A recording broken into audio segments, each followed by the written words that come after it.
کسی کی پراپرٹی پر غیر قانونی طور پر قبضہ کرنا پاکستان میں ایک قابل سزا جرم ہے۔ اگر کوئی شخص بغیر کسی قانونی جواز کے کسی قانونی مالک یا قابض کو اس کی پراپرٹی سے بے دخل کر دیتا ہے اور اس کی پراپرٹی پر قابض ہو جاتا ہے تو ایسے ناجائز قبضے کے خلاف انلیگل ڈسپوزیشن ایکٹ 2005 کے سیکشن 4 کے تحت سیشن کورٹ میں ایک استغاثہ دائر کیا جا سکتا ہے، جس میں عدالت سیکشن 5 کے تحت انکوائری کروانے کے بعد اگر اس نتیجے پر پہنچے کہ واقعی کوئی جرم ہوا ہے تو عدالت استغاثے کی باقاعدہ وہ کوگنیزنس لے لیتی ہے، اور جب عدالت استغاثے کی کوگنیزنس لے لیتی ہے تو پھر اس کے بعد عدالت کے پاس وسیع اختیارات ہوتے ہیں۔ عدالت اگر چاہے دوران سماعت استغاثہ ہی سیکشن 6 کے تحت پراپرٹی کو اٹیچ کر سکتی ہے، جس سے جو پراپرٹی ہے وہ دونوں فریقین کی تحویل میں نہیں رہتی بلکہ وہ عدالت کی تحویل میں آ جاتی ہے، اور اس کے بعد کوئی بھی جو آرڈر ہوتا ہے یا اس کا انتظام جو ہوتا ہے پھر عدالت ہی کرتی ہے۔ لیکن اگر عدالت دوران سماعت استغاثہ اگر یہ سمجھے کہ واقعی کسی کی پراپرٹی پر ناجائز قبضہ ہوا ہے تو عدالت دوران سماعت استغاثہ ہی کسی شخص کو اس کی پراپرٹی کا جو قبضہ ہے واپس دلا سکتی ہے۔ لیکن اگر عدالت دوران سماعت استغاثہ کسی کو اس کی پراپرٹی کا قبضہ واپس نہیں دلاتی تو پھر جب عدالت سیکشن 8 کے تحت استغاثے کا فیصلہ کرنے لگتی ہے تو اس وقت کسی کو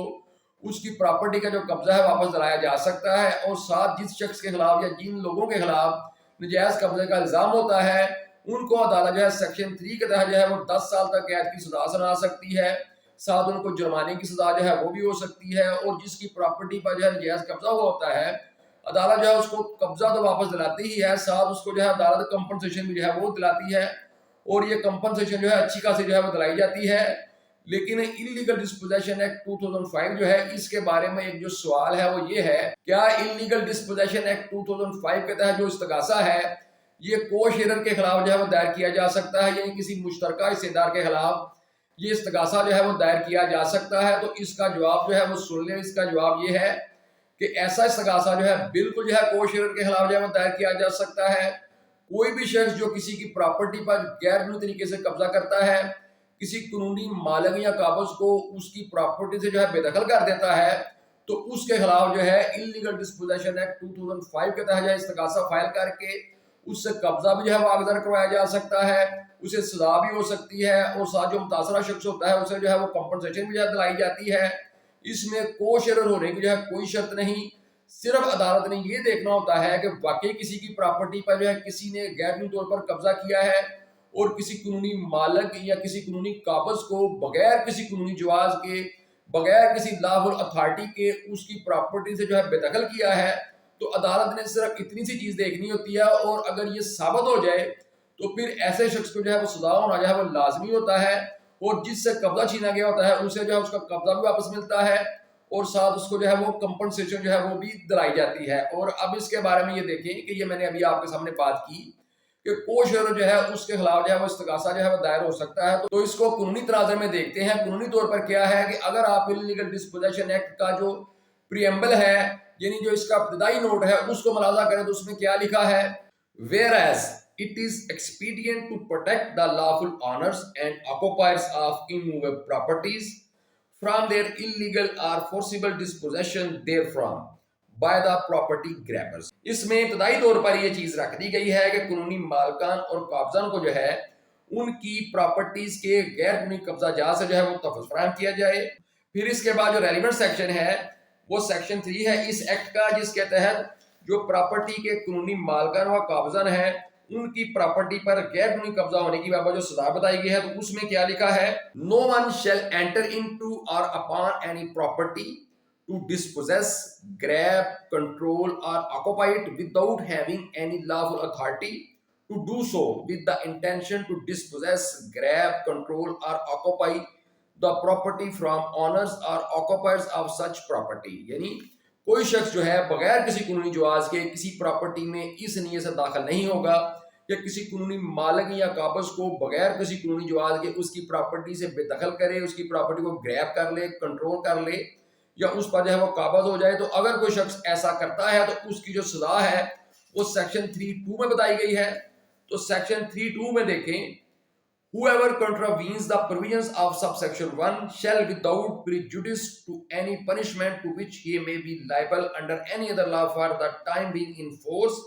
be punished with imprisonment which may extend to 10 years and with fine, and the victim of the offense shall be compensated in accordance with the provisions of the section 540A of the code. تو اس میں آپ نے دیکھا کہ جو section 3(1) ہے اس میں لفظ لکھا ہوا ہے کہ no one shall enter, اور جو سیکشن 3(2) ہے اس میں لکھا ہوا ہے کہ whoever contravenes the provisions of subsection 1, یعنی پہلے لکھا ہوا ہے کہ no one یعنی کوئی بھی شخص. تو whoever کا مطلب یہی ہوتا ہے کہ کوئی بھی شخص. تو اس سے کلیئر یہ چیز ہو جاتی ہے کہ اس میں قطر پابندی جو ہے وہ نہیں لگائی گئی، اور نہ ہی اس کو کسی پر جو ہے محدود کیا گیا ہے کہ یہ جو ایکٹ ہے اور اس کا جو سیکشن 3 جس میں اس کی سزا بتائی گئی ہے وہ کن لوگوں کی بابت ہے. اس میں کوئی ایسی جو ہے پابندی نہیں لگائی گئی. ہو ایور اور نو ون کا جو ہے لفظ جو ہے وہ یوز ہوا ہے. پھر سیکشن 3(3) کو بھی دیکھ لیں، اس میں بھی ایک سزا بتائی گئی ہے. اس میں یہ بتایا گیا ہے who ever forcibly and wrongfully dispossess any owner or occupier of any property and his act does not fall within subsection 1 shall be punished with imprisonment which may extend to 3 years or with fine or with both, in addition to any other punishment to which he may be liable under any other law for the time being in force. The person dispossessed shall also be compensated in accordance with the provisions of section 540A of the code. تو section 3(3) میں جو ہے وہ اس کی سزا جو ہے وہ 3 سال بتائی گئی ہے، اور وہ سزا کس وقت ہوگی جب کسی کا جو فعل ہے وہ سیکشن 3(1) میں جو ہے فال نہیں کرے گا، تو اس وقت سیکشن 3(3) کے تحت جو ہے وہ سزا ہو سکتی ہے. لیکن سیکشن 3(1) میں no one کا لفظ یوز ہے، سیکشن 3(2) میں whoever کا لفظ یوز ہے، اور سیکشن 3(3) میں بھی جو ہے whoever کا لفظ یوز ہے. تو اس سے یہ چیز کلیئر ہو جاتی ہے کہ کوئی بھی شخص جو ہے اگر وہ کسی قانونی مالک یا قابض کو جو ہے وہ غیر قانونی طریقے سے بدخل کرتا ہے تو اس کے خلاف جو ہے وہ اس ایکٹ کے تحت جو ہے وہ کارروائی ہو سکتی ہے. اس میں قطعاً جو ہے اس ڈیفینیشن کے تحت جو ہے کوئی پابندی جو ہے وہ نہیں لگائی گئی. تو اس سے جو سب سے پہلے ہم نے دیکھا کہ اس ایکٹ کے ملاحظہ کرنے سے ہمیں یہ چیز کلیئر ہو گئی کہ سیکشن 3 کے تحت جو ہے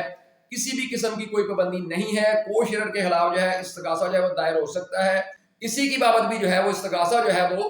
دائر ہو سکتا ہے. لیکن اب اس کے بعد میں آپ کو ایک ججمنٹ بتاتا ہوں جو کہ بالکل ایگزیکٹ ججمنٹ ہے کو شیرر کی بابت جو ہے. اب آپ اس ججمنٹ کو ملاحظہ کریں. یہ ججمنٹ جو ہے یہ پشاور ہائی کورٹ کی جو ہے ججمنٹ ہے. اس میں کیا بتایا گیا ہے آپ اس کو ملاحظہ کریں. یہ ججمنٹ ہے 2014 MLD پیج جو ہے 1021. یہ پشاور ہائی کورٹ کی ججمنٹ ہے جیسے میں نے ابھی آپ کو بتایا، اور ایوب خان ورسز اسٹیٹ اس کا ٹائٹل ہے، اور اس کا جو ہیڈ نوٹ ہے اس کی لائن نمبر 17 کو اگر ملاحظہ کریں تو ادھر ریلیونٹ پورشن ہے. اور یہاں پر کیا لکھا ہے کہ occupier in peaceful possession could not be dispossessed as per provision of section 3 of Illegal Dispossession Act 2005 for the purpose of attracting the provisions of section 3. The court was required to examine as to whether the occupier of such property was in its lawful possession and accused had entered upon the property unlawfully and to dispossess the occupier. Even co-owner could not dispossess an other co-sharer without suit for partition or due course of law. یعنی اس میں یہ clear کر دیا گیا کہ عدالت نے صرف یہ دیکھنا ہوتا ہے کہ جس شخص کو بے دخل کیا گیا کیا وہ قانونی طور پر اس پراپرٹی پر قابض تھا، اور جس شخص نے اس کو بے دخل کیا اس نے غیر قانونی طور پر اس کو بے دخل کیا ہے. اور یہاں تک کہ ایک جو کو آنر ہے یعنی ایک جو کو شیئرر ہے دیگر کو شیئرر کو جو ہے تقسیم کا دعویٰ دائر کر کے جو ہے قانونی طریقے سے بے دخل کر سکتا ہے، اس سے قبضہ لے سکتا ہے. غیر قانونی طور پر وہ شخص بھی جو ہے وہ قبضہ جو ہے وہ نہیں لے سکتا. تو اس طرح آپ یہ ججمنٹ ملاحظہ کریں. بالکل ایگزیکٹ جو ہے یہ کو شیئرر کی بابت ہے جس میں بالکل جو ہے وہ کلیئر کر دیا گیا کہ یہ جو کو شیئرر ہے یہ غیر قانونی طور پر جو ہے کسی شخص کو جو ہے بے دخل نہیں کر سکتا. اگر اس کا کوئی حق بنتا ہے تو وہ قانونی طریقے سے جو ہے وہ عدالت کے اندر جو ہے ایسے شخص کو جو ہے بے دخل کرے گا اور اپنا کوئی حق جو ہے وہ حاصل کرے گا. پھر اس کے بعد جو اگلی چیز ہے کہ جب کوئی کو شیئرر جس کا کسی پراپرٹی میں کوئی حصہ بنتا ہے یا نہیں بنتا لیکن وہ اپنے آپ کو کو شیئرر ظاہر کرتا ہے تو وہ کسی کی پراپرٹی پر جب غیر قانونی طریقے سے قبضہ کر لیتا ہے تو وہ سب سے پہلا کیا کام کرتا ہے کہ وہ اپنے قبضے کو پروٹیکشن دینے کے لیے ایک سول دعویٰ دائر کر دیتا ہے، تقسیم کا ایک دعویٰ دائر کر دیتا ہے تاکہ اگر اس کے خلاف کوئی کارروائی ہو تو وہ یہ کہے کہ بھائی میں تو خود جو ہے اس پراپرٹی کو جو ہے وہ تقسیم چاہتا ہوں، اس کا قبضہ جو ہے وہ علیحدہ کرانا چاہتا ہوں، مجھ پہ تو ہے بلا وجہ جو ہے کسی شخص نے جو ہے کوئی استغاثہ دائر کر دیا ہے یا کوئی کارروائی کر دی ہے. تو اس کے بارے میں بھی ایک ججمنٹ ہے جو کہ آپ ملاحظہ کریں جو کہ 2016 supreme court monthly review page 1931 ہے. یہ ایک بڑی زبردست ججمنٹ ہے اور انلیگل ڈسپوزیشن ایکٹ 2005 کا کوئی بھی استغاثہ ہو اس میں یہ ججمنٹ جو ہے یہ لازمی طور پر جو ہے ریفر کی جاتی ہے. تو اس ججمنٹ میں جو ہے وہ کیا لکھا ہے, civil litigation with regard to illegal dispossession from immovable property pending in court between the parties, irrespective of any such civil litigation that may be pending where an offence as described in the Illegal Dispossession Act 2005 has been committed, the proceedings complained under the said act could be initiated as same would be maintainable in law. یعنی اگر civil litigation بھی parties کے درمیان چل رہی ہے تو کسی نے غیر قانونی طریقے سے کسی کو بے دخل کر دیا ہے تو پھر بھی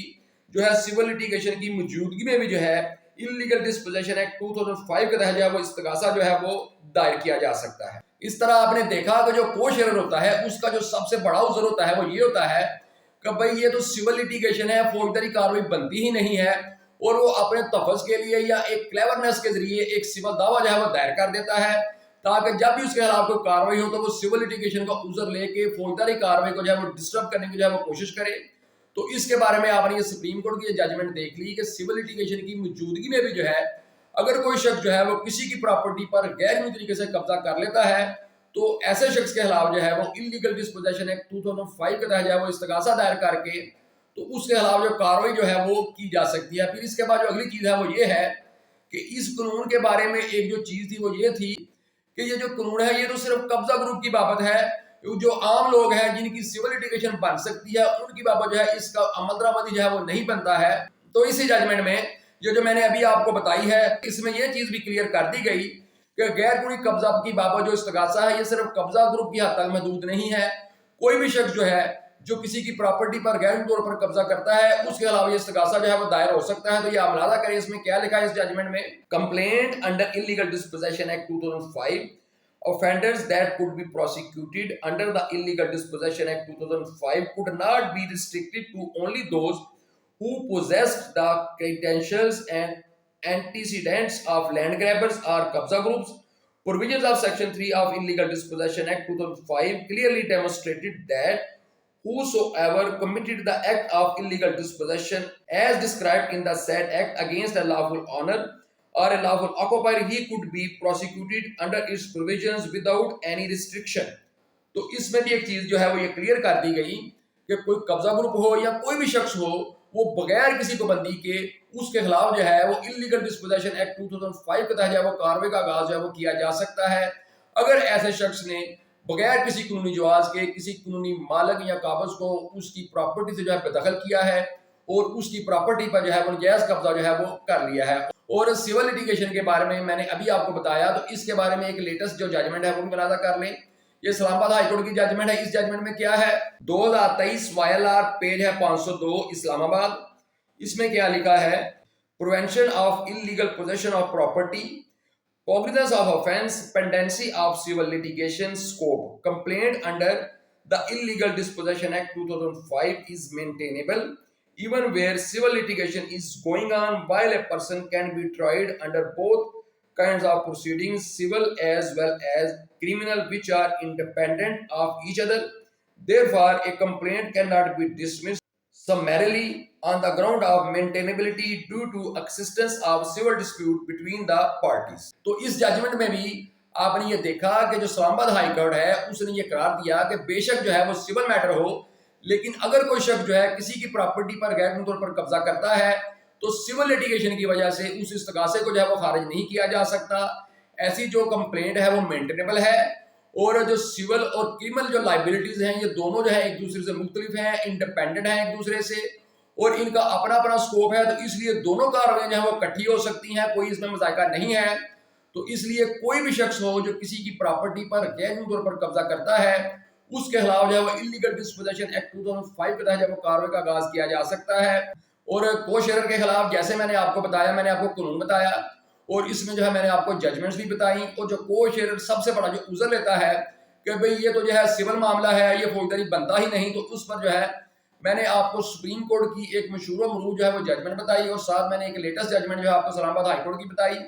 اور پھر ساتھ جو کو شیئرر کے بارے میں ایک اسپیسیفک ججمنٹ جو ہے جو میں نے آپ کے لیے جو اسپیشل جو ہے اس موضوع کے لیے جو ہے وہ تلاش کی تھی وہ میں نے آپ کو جو ہے پشاور ہائی کورٹ کی جو ججمنٹ ہے وہ مینشن کی جس میں کلیئرلی لکھا ہوا ہے کہ جو کو شیئرر ہے اگر اس کا کوئی حق بنتا ہے تو اس نے اپنا جو حق ہے وہ عدالت کے ذریعے قانونی طریقے سے حاصل کرنا ہے